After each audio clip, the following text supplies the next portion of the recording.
Rolls-Royce is synonymous with luxury, a dream for the wealthiest individuals around the globe. Yet, the brand's story began with a boy who faced the harsh realities of poverty and child labor. The tale starts in 1863 with the birth of Henry Royce in a small English village. When he was just 4 years old, his father's business collapsed, leaving the family homeless. Tragedy struck again when Royce lost his father at the age of 9, forcing his mother to work as a maid, while young Henry took on odd jobs, including delivering newspapers. His early years were marked by struggle and uncertainty. However, at the age of 14, a turning point arrived. An aunt recognized Royce's potential and arranged for him to become an apprentice at the Great Northern Railway Company. Over the next 3 years, he immersed himself in learning, reading extensively, and honing his skills in carpentry, mathematics, and importantly, electronics. By 17, he had become a capable mechanic,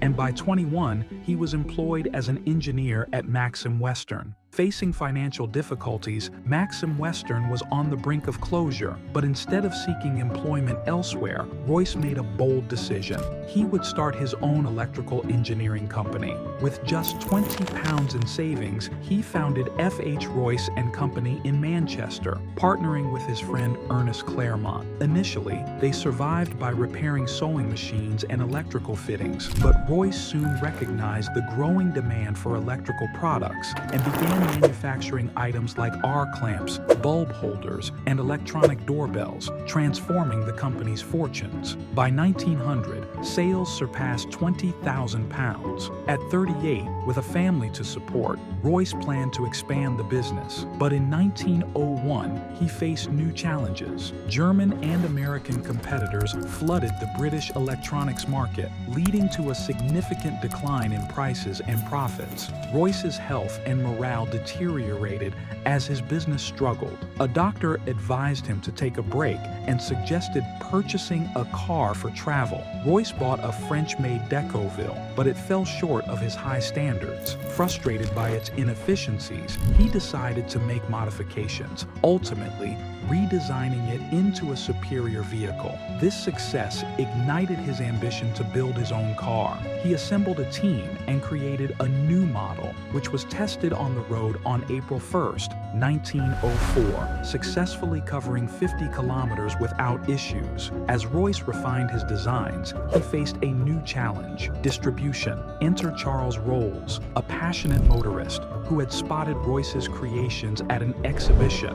Rolls was already running a successful business selling high-quality cars and was in search of a luxury British manufacturer. After seeing Royce's work up close, he was so impressed that he declared he had found the world's greatest engineer. The two formed a partnership, and Rolls-Royce was born. In March 1906, Rolls-Royce Limited was officially established, with plans to produce models like the 10, 15, 20, and 30 horsepower vehicles. Rolls believed in showcasing their cars through racing, leading to significant victories that cemented the brand's reputation. The turning point came at the end of 1906 with the launch of the Silver Ghost, a model that became legendary for its smooth operation and reliability. To prove its prowess, Rolls-Royce conducted a 24,000-kilometer endurance test, which the Silver Ghost completed effortlessly. This feat, along with the innovative whisper test, where a coin balanced on the bonnet remained undisturbed during a drive, solidified its status as the best car in the world, favored by royalty and industry leaders alike.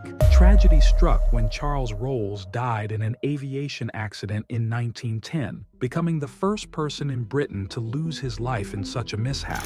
This loss deeply affected the company. In 1911, Royce himself faced health challenges, but after a miraculous recovery, focused on enhancing the Silver Ghost design. During World War I, Rolls-Royce adapted, modifying the Silver Ghost into an armored car for military use, proving its worth in both combat and as a war ambulance. Seizing a new opportunity, Rolls-Royce entered aero-engine manufacturing, producing the reliable Eagle engine and several others that played a crucial role in the war effort. After the war, Rolls-Royce continued to innovate, launching the successful Phantom series and acquiring Bentley in 1931. However, in 1933, Henry Royce passed away just months before the production of a new iconic car, despite facing ups and downs in the subsequent years, including financial struggles in the 1960s that split the automotive and aviation divisions. Rolls-Royce remains a symbol of luxury and craftsmanship, now owned by BMW Motors. Today, owning a Rolls-Royce is not just about having a car. It's about possessing a masterpiece that embodies the legacy of perfection and elegance that Henry Royce and Charles Rolls envisioned.